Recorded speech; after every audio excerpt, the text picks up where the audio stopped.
Difficile de se faire entendre en plein défilé des Gilets jaunes, mais les enseignants étaient encore dans les rues d'Alsace ce samedi, toujours remontés contre la réforme du bac. Mais qu'en pensent à ce sujet les principaux concernés, les élèves? Le processus est enclenché pour ceux déjà scolarisés en seconde. Marie Coulon, Arnaud Rapp ont recueilli leur point de vue à Haguenau.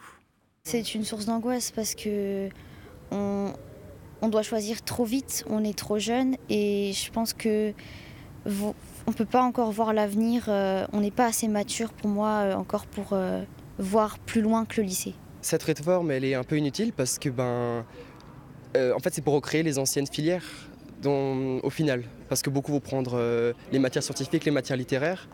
Et puis, comme dit, il y a certaines matières qui ne vont pas forcément ensemble. Et donc après, ça impacte l'avenir dans les futures écoles, facultés, universités, tout ça, quoi. En fait, ça dépend si les personnes savent vraiment ce qu'elles veulent faire. Je pense que c'est bien.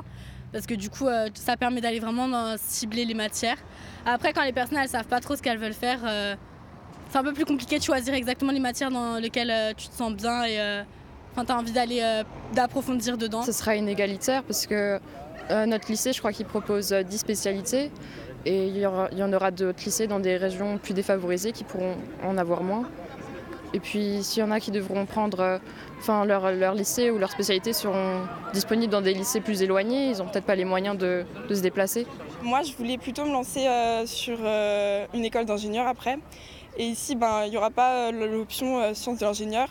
Du coup, c'est un petit peu en dépit que je vais prendre une autre option, comme par exemple numérique. Et du coup, des fois, j'ai l'impression qu'on se ferme un petit peu des portes et qu'on ne nous écoute pas forcément.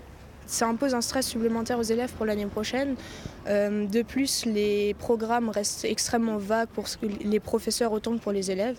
Et après, ça peut être aussi une bonne chose parce que ça permet aux élèves de faire des mélanges assez insolites, par exemple des matières littéraires avec des matières scientifiques.